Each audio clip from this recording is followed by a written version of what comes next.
Bonjour Manon Loiseau. Bonjour. On se retrouve pour le dernier jour des assises du journalisme de Tours. Vous êtes grand reporter spécialiste en Russie. Vous avez été lauréate du prix Albert Londres en 2006. Vous avez couvert les guerres de Tchétchénie et de Géorgie. Qu'est-ce que ça implique d'être journaliste étrangère en Russie? Est-ce que vous êtes confronté aux mêmes difficultés que les journalistes russes? Non, pas du tout. En tout cas, pas les journalistes russes comme ceux de Novaya Gazeta,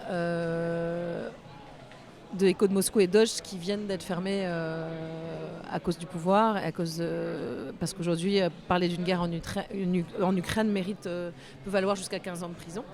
Donc, moi, quand j'y vivais, c'était la guerre en Tchétchénie.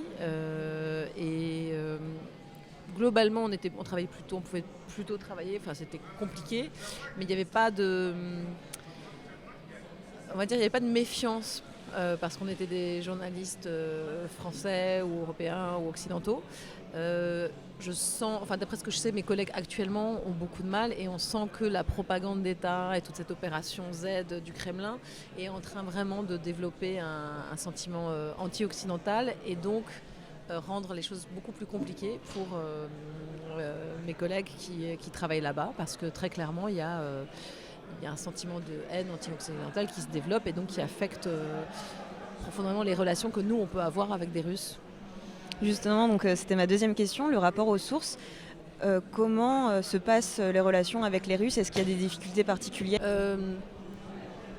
Non, enfin, je pense que moi, quand j'y étais, alors je parlais le russe, donc ça m'a déjà grandement facilité les choses. Je pense que j'ai vécu là-bas 10 ans et j'ai toujours trouvé que j'étais merveilleusement accueillie. En général, les Russes parlent toujours de la ruskaya dusha, c'est de l'âme russe, et en fait, littéralement, ils mettent leur âme sur leur table, ils nous donnent tout, ils sont d'une générosité incroyable. Moi, j'ai pas du tout été dans un... je vivais énormément avec des Russes. Je ne suis pas du tout rentrée dans la communauté expatriée, donc j'avais beaucoup d'amis russes. Donc je pense que ça a facilité aussi mon intégration là-bas. Et j'ai jamais senti, au contraire, venant de France, les Russes adorent la France. Ils connaissent mieux l'histoire de France que nous. Les choses changeaient au moment de Maïdan en 2014. Et donc ça, on l'a vu très tôt arriver et ça s'est renforcé avec les événements à Maïdan en Ukraine. Donc on est encore dedans aujourd'hui, donc en 2014. Et donc moi, je revenais de Maïdan où on s'était fait tirer dessus par des snipers, où j'avais filmé des enterrements, j'avais été dans les morgues, j'avais vu les victimes. Et à l'époque, on disait déjà que c'était que les néo-nazis qui protestaient sur la place. Et moi, j'avais filmé des corps qui n'étaient pas ceux de néo-nazis, mais de civils du peuple ukrainien qui défendait sa terre. Et j'ai quand même des Russes que je connaissais qui ne me croyaient pas. Et donc je dis, écoute, j'ai des images, je peux te montrer ce que j'ai filmé, il y a eu des morts, ce sont des civils, ce n'étaient pas des groupuscules néo-nazis. Et déjà, la propagande du Kremlin était à l'œuvre et je voyais, pas forcément mes amis, mais leurs parents, des amis d'amis, qui me disaient non, tout ça c'est de la propagande, c'est du fake news. Le jour où il y a le discours de Poutine pour l'intégration de la Crimée à la Russie, c'est la grande fête. Et quand je parlais avec des Russes qui étaient là, j'essayais de faire quelques interviews et quand ils ont compris que j'étais française, je me suis fait chasser. C'est-à-dire qu'ils m'ont dit, pars de là. Et alors que je parlais de russe, et ça ne m'était jamais arrivé. Donc on voyait déjà que le sentiment anti-occidental et anti-journaliste venant d'Occident commençait à se développer et a fortiori aujourd'hui est au sommet. D'accord.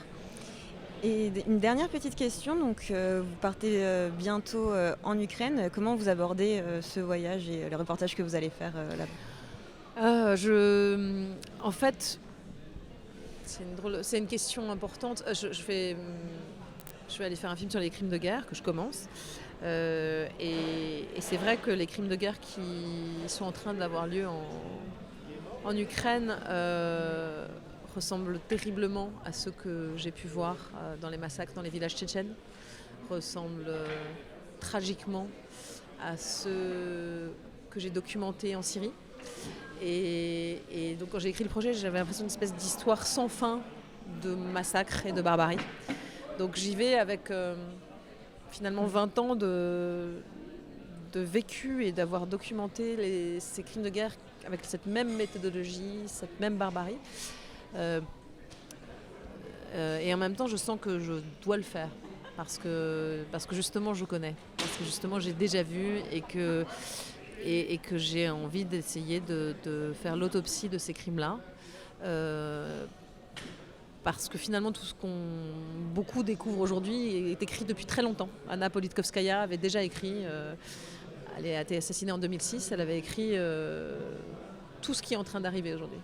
Donc j'y vais avec une envie de comprendre, avec un sentiment que c'est nécessaire qu'on fasse ce travail-là, de tenter de raconter, de comprendre, non seulement d'aller écouter les victimes, recueillir leurs témoignages, et aussi peut-être essayer de retrouver les bourreaux pour essayer de comprendre pourquoi, comprendre comment un gamin de 20 ans devient un bourreau, comment il en arrive à torturer et violer une femme qui pourrait être sa mère, qui parle la même langue.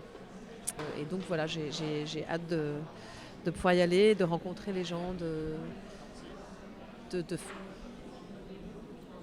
recueillir leurs témoignages et de pouvoir le restituer plus tard de la manière la plus digne possible et plus juste possible.